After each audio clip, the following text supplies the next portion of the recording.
Hey everyone, welcome back to my channel. So, if you're looking for some machine learning projects to add into your resume, or if you have just started learning machine learning and want to learn through projects, this is the right video for you.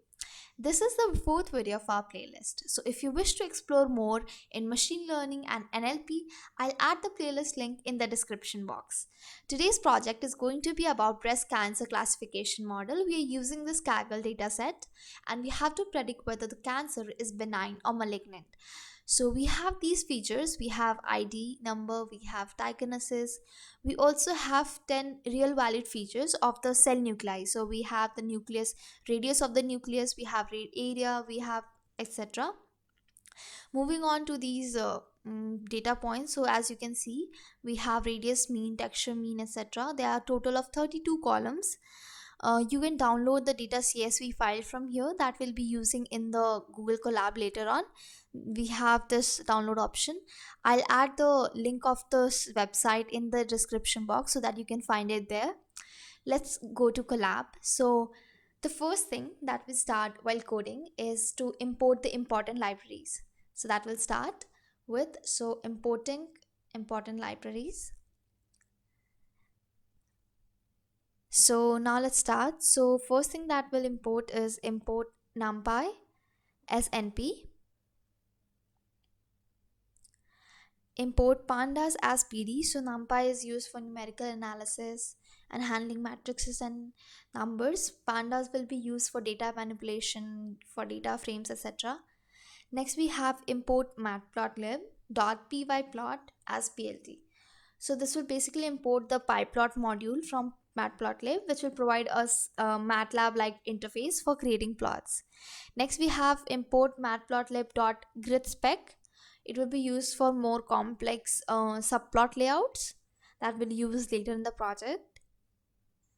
Grid spec. Next we will first let's install it.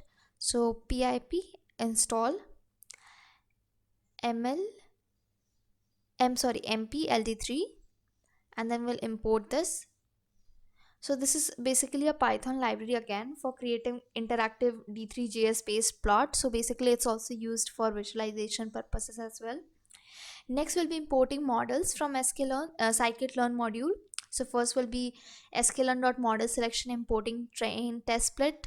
So it will split our data set. Next we also have logistic regression. So sklearn.linear model, and we'll import logistic regression, and so on and so forth. We'll import more modules. So I'll just write this quickly. So we have k-fold. We'll also import random forest classifier. We'll import decision tree classifier and decision tree classifier, and we'll also export graphviz. So this will be basically used for graphic visualization, and we'll also import metrics for calculating accuracy and precision later on while we are running the model. So let's load the cell and we'll upload our dataset file. So this is the data, it's an CSV file. Let's import this here, then we'll copy the path. Okay, we have an error here, it says invalid syntax. Okay, if you see, we have two times imports from sklearn.ensemble import. So it's installing mpld3. Okay, we have another error, it says selection. Okay, so let's put there n.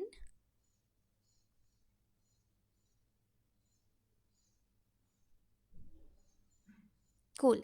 So now what we'll do is we'll load the data and store it in df. So df equals pd.read csv. This is used for reading a csv file in Python. So we'll take this content, we'll put the path that we copied, comma, header equals 0, because we'll consider the first row as the header, and then we'll see the top 5 rows using df.head. So we see this is the data, how it looks like: id, diagnosis, radius, mean, parameter, etc. Now let's do df.info so that we get a better understanding of the data types of the data set that we have. So df.info.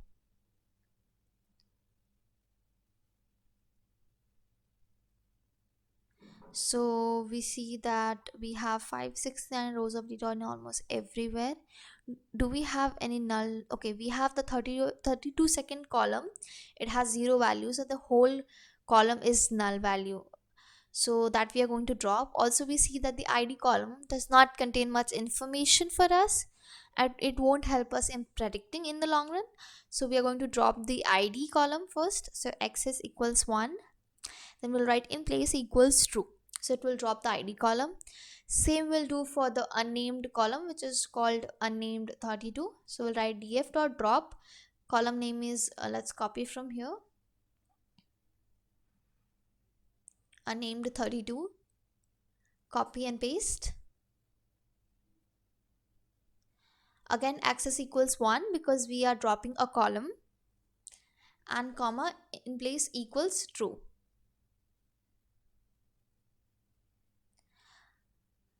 Now these codes will drop the code. Now let's just analyze the length of data frame.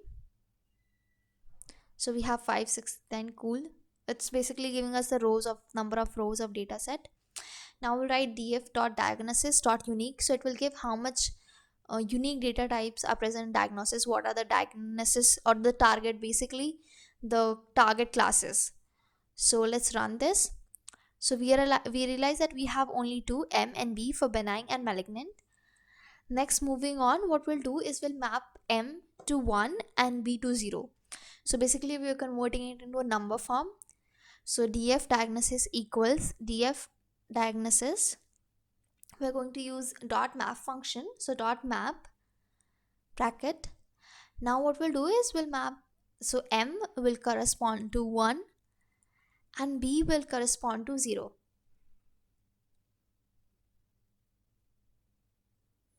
Yes. So now let's run this. It's done. Now let's check again df dot head. Now we'll see that we have numbers in place of M and B, that is 0 and 1. Moving on to our next step, we are going to explore the data a little bit more. So let's just plot a histogram now for the diagnosis column. So plt.hist in bracket df bracket diagnosis. Wait a second. Diagnosis. So also we are going to give it a title, plt title. Bracket diagnosis, M represents 1 and B represents 0. So M equals 1, comma B equals 0. So basically we'll get an idea of how many 1 and how many 0 we have. plt.show, let's run this cell. We'll see that we have around 350 for 0, which is benign. Then we have around 200 for 1. So we have a kind of a balanced data set. It's not very imbalanced. So we'll work with the data. Moving on, we are going to do again a information analysis, or basically we'll see that all the columns that we have, it's an integer form. One thing that I want you to analyze is that from 1 to column 10, it's all are the mean values of the radius of nuclei.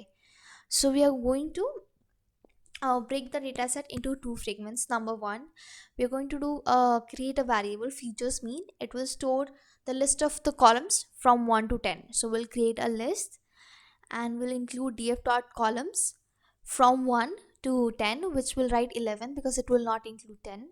Then what we'll do is we'll split the data frame into two based on diagnosis. So dfm will have data frame which will has diagnosis equals 1, and dfb will have df diagnosis which is equals 0. I hope that made sense. Basically we are splitting the data frame based on 1 and 0 because we need to visualize it below, so that is why we are doing this. You'll get to know more in the next code. Now let's just stack the data. So stack the data. Let's just write here also split the data into two based on diagnosis. Okay, coming to the stacking visualization, what we'll do is number one, we'll set the parameters. So plt plt.rc params, and basically we're updating, so dot update. We'll set the font size to 8, so font dot size. We'll put this in single inverted comma, colon 8. Next, what we're going to do, we're going to create figure dot axis, plt dot subplots, and we'll have number of rows equals 5, number of columns equals 2, and figure size as 8 and 10. Basically this will visualize initialize a subplot for us, 8 comma 10. Next, the axis that we had from here, we are going to do axis dot ravel. So basically it will flatten the 2D array of subplots into one 1D array, making it easier for us to iterate over it. So now let's iterate here. So for idx comma ax, in numerate access, so basically this is used for looping over each subplot. So index will be the index of current subplot, and ax is the subplot object itself. Then what we'll do is we'll set a bin width, so it is maximum of df features index minus minimum of, so basically for that index the maximum minus minimum divided by 50. So this will basically give us the bin width for histogram, so that it is customized for each plot. I hope I made sense. Now what we'll do is plot a histogram on the current subplot that we have created, and it will be a stacked histogram. We'll provide some specific colors and specified bins, and we have written stacked equals true. We also have density equals true, so that area under each histogram will sum equals 0. We also have given level M and label as M and B, and color we have given as red and green. We also have legend, we have set the title, and we have done dot layout, type dot layout to prevent the overlap of the subplots. Now let's just run the cell. Oh, it says unexpected indent. Now it's fine.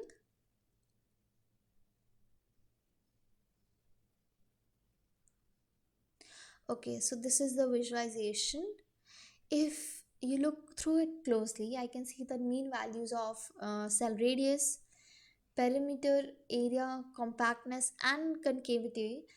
It can be used for classification of cancer because larger values of these parameters are showing a correlation with malignant tumors, while the others like texture, smoothness, symmetry, they do not show a particular preference on one diagnosis over the other. So there are also no large outliers, so we'll just move on to splitting the dataset. I'll be using the train test split library of scikit-learn. So train df comma test df equals train test split df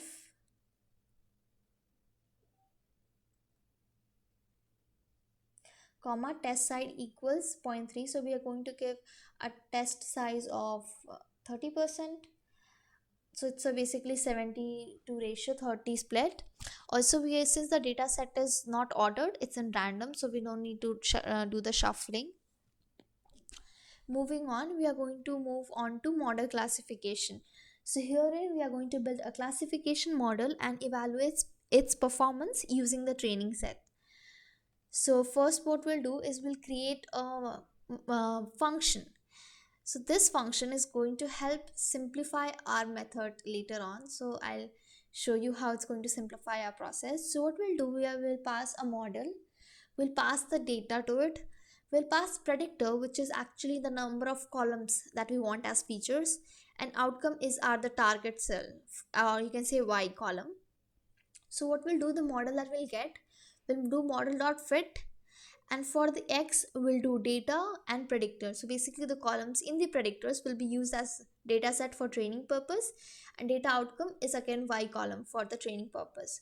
Then we'll create a variable for predictions. Predictions equals model.predict, and it will make predictions on the training set. So we'll write data predictors. Moving on, we are going to print the accuracy. So let's just store the accuracy first. So accuracy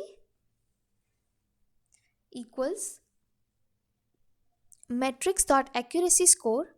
So again, it's a function, it's from metrics library from scikit-learn. Will pass on prediction comma data outcome. So we're using this function.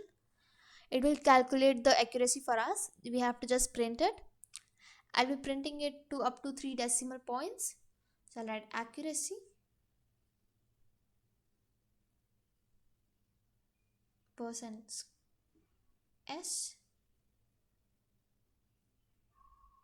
percent point 3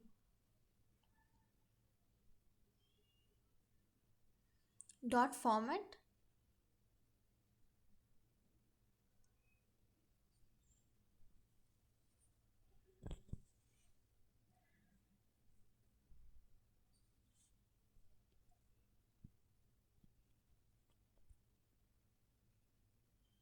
Dot format accuracy. Moving on, now we'll perform a k-fold cross validation with 5 folds. So basically, what it will do, it will take the training set, it will divide into equal 5 parts. It will use the first part as a test and remaining 4 for training. Again, it will switch and it will use the second part as the test data set and the rest 4 as the training set. So this is how the k-fold works. So it helps us when there are lots many features and we don't understand which feature is actually useful, and that it is very useful. So I'm going to filter the training data first. Data predictors dot I log train comma colon. Next, the target that we are using to train the algorithm. So we'll use data outcome dot ilog train. Then we'll train the algorithm using the predictors and target that we have extracted above. So I'll copy and paste.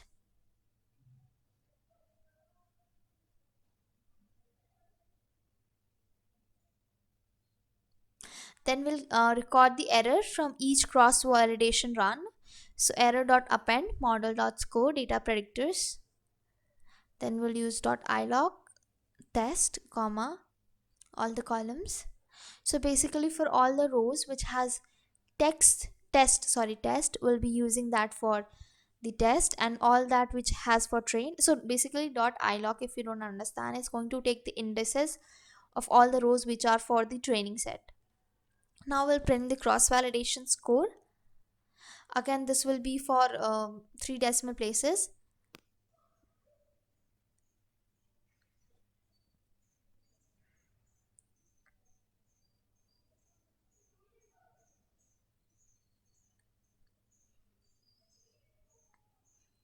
np.mean error. I'll also fit the model again because I want it to be referred outside the function. So I'll write again model.fit data predictors comma data outcome. So after running the cell, we see that we have no errors. Now moving on to logistic regression model. So this is the first model that we are going to work with. It's widely used for classification for discrete data. Here we are using the binary classification data. So based on my observations in the histogram plots, we'll be using the features such as the cell radius mean, perimeter, and all those 5 parameters that we had from the histograms. So I'll just copy and paste. We'll use radius mean, perimeter mean, area mean, compactness, and concave point mean, because these showed a positive correlation or a positive relation to the malignant data. So next we are going to create an outcome variable that we are going to give the column name as diagnosis. So basically these are storing the names of the columns that we are going to use. So prediction variable is storing the names of the columns that we are going to use for training purpose, and outcome is taking the y variable column name. Now we're initializing the model equals logistic regression. We're also giving this a parameter which is called maximum iteration. Maximum because when I did not give any parameters, it was not converging. So we had to give a maximum point so that after much iteration it can basically converge.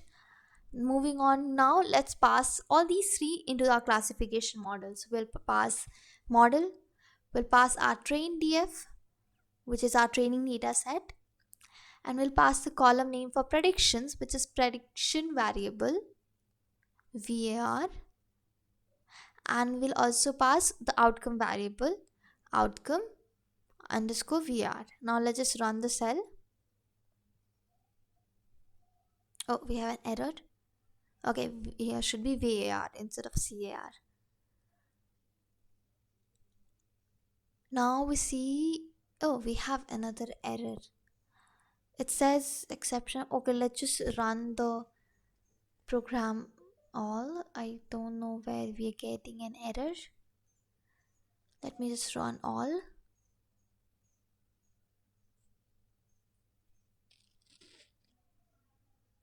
Okay, we see that we have an error here in the bracket side, so the problem is fixed. Closing parenthesis was not matching, so okay, here I missed a square bracket. Now let's just run the cells. Let's just run this. Okay, so we see that we have got an accuracy of 89 and cross validation of 89 again, which is pretty reasonable. So what if we use just one predictor, means the mean radius?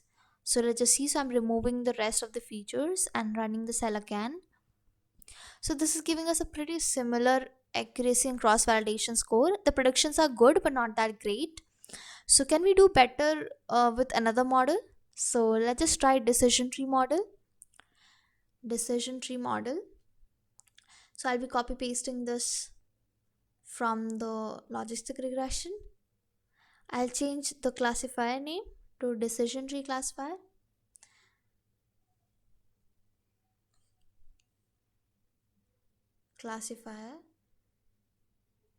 Okay, let's remove this parameter, and now let's just run the cell. Oh, here we are overfitting the model because we have got an accuracy of 100%, because probably due to large number of predictors. Now let's just try again with one feature, that is this radius mean. So let's just remove all this.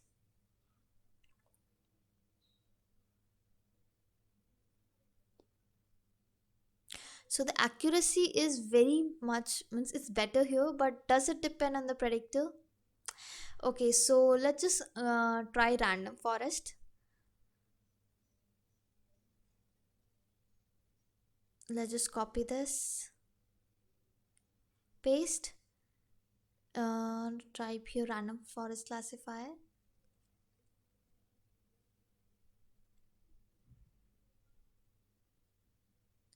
Now we'll pass some hyperparameters and give the values. So first we have is number of estimators. It's basically kind of saying how many trees in the forest. Then we also have min sample split. It's 25. Then we have maximum depth, so depth of the tree. Then comma, maximum features equals 2. Feel free to adjust them and see the results. I have taken these values. You can try and experiment. So we have got 94% accuracy in CSV, which is great actually. So this is great. Now let's just try with all the features of the nucleus. So let's just do this copy and paste again.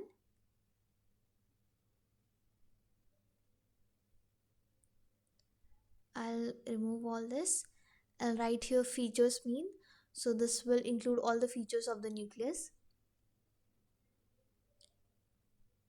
So using all these features, our prediction accuracy has increased, and as well as cross validation score as well. One thing advantage of random forest is that it also returns a feature matrix, a feature importance matrix. So from that we are able to find the important features or the important top 5 features. First I tried checking with the radius mean and it wasn't that great. So let's just now find out the top 5 features, and then we are going to use as predictors, and then we are going to predict. So let's just write feature m equals pd dot series. I'm going to create a series with feature importance. So p dot series, I'll do model dot feature importances. This will give us a list of all the important features with a scoring given to them. I'll write index equals predictor. So basically it will give the column names to them. And I'll do dot sort values ascending equals false, so that we can get the top 5. So the highest score, then the second highest score, and so on. Oh, we have to put this dot outside this. So wait a second. Features. Yes, we have to put this outside.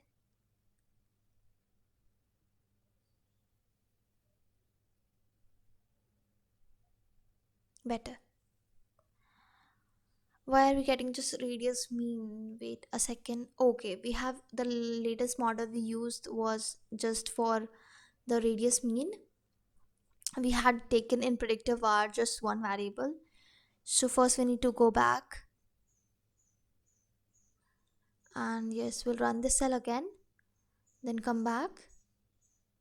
Okay, so now we got the top 5 features, which is concave point means, concavity mean, perimeter mean, area, and radius. So these are the top 5 features. Now let's use these top 5 features and to see the accuracy of the R classifier. So let's just copy and paste.